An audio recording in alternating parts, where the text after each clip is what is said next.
Hello everyone, আসসালামু আলাইকুম। কেমন আছেন সবাই? এই তো মাহানুরের জন্য নুডলস মেক করলাম। ওকে নুডলস মেক করে খাইয়ে My খেলতে house. দিয়েছি। Okay. ওয়াই মামি? She brought me. She bite you? Yeah. Okay. কারণ আমি এখন রান্না করতে যাব, আর পাশে বাসায় একটা নতুন বেবি আসছে। ওর সাথে মাহানুর লাস্ট 2 দিন যাবৎ খেলা করে, বাট ও মাহানুরকে গতকালকে কামড় দিয়েছে। সেটার জন্য মাহানুর বেশ ডিসঅ্যাপয়েন্টেড, আরও খুব অ্যাস্টনিস্ট হয়ে গেছে যে বেবি কেন কামড় দিল। তো যাই হোক, এটা হচ্ছে আমি এখন আজকে রান্না করব করলা দিয়ে, চিংড়ি মাছ দিয়ে, একটু আলু দিয়ে একটু ভাজি করব। এটা আমার খুব ফেভারিট একটা খাবার। করলাটা আমার কাছে এভাবে খেতেই ভালো লাগে। আর আমাদের রান্নাটা এরকম হয়, যেহেতু আমি বরাবরই বিকেল বা সন্ধ্যার দিকে রান্না করি, দেখা যায় রাতে যেহেতু আমরা ভাত অ্যাভয়েড করি, হঠাৎ সাডেনলি আমাদের রাতে ভাত খাওয়া হয়। আদারওয়াইজ আমরা নর্মালি রুটি খাই কোনো এক সবজি দিয়ে। সেক্ষেত্রে দেখা যায় যেটা রান্না করি সেটা কিন্তু সেই দিন আর আমাদের খাওয়া হয় না, নেক্সট ডেতে আমরা খাই। সো এই তো আপনাদের সাথে কথা বলতে বলতে আমার করলা ভাজিটা অলমোস্ট হয়ে গেছে। আমি কিন্তু এই করলা ভাজিতে কোনো পানি ইউজ করিনি, একদম উইদাউট পানিতে। আমি মশলার জন্য যে পানিটা দিয়ে মশলাটাকে একটু কষিয়ে নিয়েছিলাম, সেই পানিতেই আলু এবং করলাটা দিয়ে খুব সুন্দর করে ভেজে নিয়েছি। তারপর আমি এখানে রান্না করলাম একটা মিক্স ভেজিটেবল। এটা রুটি দিয়ে খাওয়ার জন্য করেছি। আর এখানে আমি ভেজিটেবল ইউজ করেছি কাঁকরোল, পটল, আর সাথে ইউজ করেছি আলু। এই তিনটা দিয়েই ভেজিটেবলটা করে নিয়েছি। এটাতেও কিন্তু আমি কোনো প্রকার পানি ইউজ করিনি, জাস্ট পেঁয়াজ, মরিচ, আর হচ্ছে একটু আদা, একদম অল্প রসুন বাটা ইউজ করে তারপর এগুলোকে আমি ভেজে নিয়েছি তেলে। আর একটা আমি কারি রান্না করব। কারিটা আসলে আমি কোনো রেকর্ডই করিনি, কারণ খুব তাড়াহুড়োর মধ্যে যেহেতু রান্না করেছি।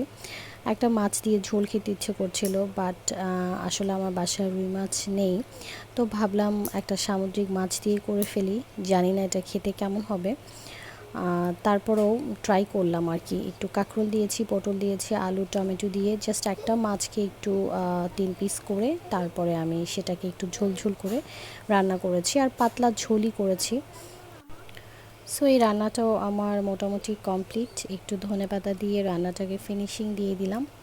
আর আপনারা কে কোথা থেকে আমাকে দেখছেন অবশ্যই জানাবেন। যদি আমার ভিডিওটা আপনাদের কাছে ভালো লেগে থাকে অবশ্যই লাইক করবেন, কমেন্ট করবেন, শেয়ার করবেন। আর আপনার মূল্যবান মতামতটা আমার সাথে শেয়ার করবেন। আর লাস্টে আমডাল রান্না করলাম, যেহেতু আমার বাসায় এখন কাঁচা আম অ্যাভেলেবেল, তাই ভাবলাম একটু আমডাল তৈরি করে ফেলি। আর আমার রান্না শেষ করতে করতে অলমোস্ট সন্ধ্যা পেরিয়ে গেছে। তারপর মাহানুরের ড্যাডি চলে আসছে, আর এই তো দেখেন আমার জন্য অনেকগুলো ফুল নিয়ে আসছে। প্রায় কিন্তু ফুল নিয়ে আসে আমার জন্য। আমার ফ্লাওয়ার বাসে সবসময়ই ফুল থাকে, কারণ ফুল আমার অনেক ভালো লাগে। আর বেশ কয়েকদিন ধরেই আম খাবো খাবো চিন্তা করছিলাম, কিন্তু আর আম খাওয়া হচ্ছিল না। প্রতিদিনই বের করি আবার উঠিয়ে রাখি। তো আজকে ভাবলাম যে না, আজকে আম খাবোই, আর কিছু খাবো না, আজকে আম খেতেই হবে। তো এই তো আম বানিয়ে খাচ্ছিলাম। আর ইন দ্য মেন টাইম আপনাদের সাথে এটা শেয়ার না করলেই না। আমার পাকিস্তানি নেইবার আমাকে একটা মাছের ওরা বলে শোরবা, মানে ঝোল আর কি, তো এটা দিয়েছে। এটা একটু খেতে টক টক, সাথে ভাতও দিয়েছে। আর মোটামুটি আপনাদের সাথে শেয়ার করি, দেখেন কি পরিমাণ তেল। ওরা একটু তেল কিন্তু বেশি খায়, যে কোনো তরকারিতে ওদের তেলের পরিমাণটা অনেক বেশি থাকে। আর এটা রান্না করা হয়েছে হামুর মাছের হাড়ের অংশ দিয়ে, লাইক মাথা বা মাথার আশেপাশে যে হাড়ের অংশগুলো থাকে সেগুলো। এটা পরের দিন অলরেডি 1 পিস মাহানুরের ড্যাডিকে খাইয়েছি, বাকিটা যেহেতু আমি রাতে খাইনি, পরের দিন দুপুরে আমি খেয়েছিলাম। অসম্ভব মজা এটা। আমরাও কিন্তু ছোট মাছ দিয়ে বা বিভিন্ন মাছের মাথা দিয়ে আমাদের দেশেও কিন্তু টক রান্না করা হয়, বাট আমাদের দেশে যে টকটা রান্না করা হয় ওটার একটা আলাদা একটা খাবারের স্বাদ, বাট এটা টোটালি ডিফারেন্ট। এটা আসলে আমাদেরটার সাথে মিলে না কখনোই। তারপর মাহানুরকে নিয়ে একটু গ্রোসারিতে চলে গিয়েছিলাম। গ্রোসারি বলতে আসলে আমাদের কিছু না, মেনলি ওরই খাবার দাবার কিনবো। ওর খাবার শেষ হয়ে গেছে। ও যা যা খায় টুকটাক সেগুলো, লাইক ইয়োগার্ট, তারপর জুস, ওর খাবারগুলো শেষ হয়ে গেছে। সো এগুলাই আর কি আনতে গিয়েছিলাম। আসলে একটা সংসার মেনটেন করতে গেলে যে কত কিছু প্রয়োজন হয় সংসার জীবনে এসে কিন্তু সেটা বুঝতে পারছি। আর যে ফ্যামিলিতে একটা বেবি আছে, তা সেই সংসারে কিন্তু মানে নিত্য প্রয়োজনীয় অনেক কিছুই প্রয়োজন হয়, বিশেষ করে বেবির জন্য। আসলে আমরা যখন ছোট থাকি তখন কিন্তু আমরা অনেকেই বুঝতে পারি না। হ্যাটস অফ আসলে আমাদের প্রতিটা প্যারেন্টসদেরকে, তারা কিভাবে কতটা কষ্ট করে কতটা এফোর্ট দিয়ে আমাদের সবাইকে মানুষ করেছেন। এই জিনিসটা আমরা রিয়েলাইজ করি যখন আমরা নিজেদের সংসার জীবনে যাই, যখন আমাদের একটা ফ্যামিলি হয়, ঠিক তখন কিন্তু এই জিনিসটা আমাদের রিয়েলাইজেশনে আসে। বাট তারপরও আমাদের সমাজে এমন কিছু কিছু মানুষ আছে যারা কিন্তু তাদের প্যারেন্টসকে, বৃদ্ধ বয়সে প্যারেন্টসকে সময় দেয় না বা প্যারেন্টসের টেক কেয়ার করে না। এই জিনিসগুলো যখন আসলে বিভিন্ন জায়গায় দেখি তখন নিজের কাছে খুব কষ্ট হয়। কারণ প্যারেন্টস হওয়ার পরে কিন্তু বোঝা যায় প্যারেন্টসের মূল্যটা। যদিও আমরা একটা সময় বুঝি না, তখন আমরা ছোট থাকি, অত কিছু বোঝার শক্তি আমাদের হয়নি। বাট কিন্তু যখন বুঝে যাই তখন আমার মনে হয় যে সেই এইজে এসে নিজের প্যারেন্টসদেরকে সম্মান করা উচিত, ভালোবাসা উচিত, এবং যার যার সামর্থ্য অনুযায়ী কিন্তু প্যারেন্টসদের জন্য করা উচিত।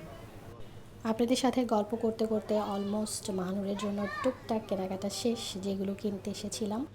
সো আমরা নিয়ে নিয়েছিলাম মাহানুরের ফেভারিট ইয়োগার্ট, যেটা মাহানুরের খুবই পছন্দ, আর এটা প্রতিদিনই ওর মিনিমাম দুটো খায়। তারপর একটা সেরেলাক, আর ও আজকে চুজ করে নিয়েছে এই নাটেলেলাটা, আর ওর জন্য জুসও নিয়ে এসেছে, আর ব্যানানা।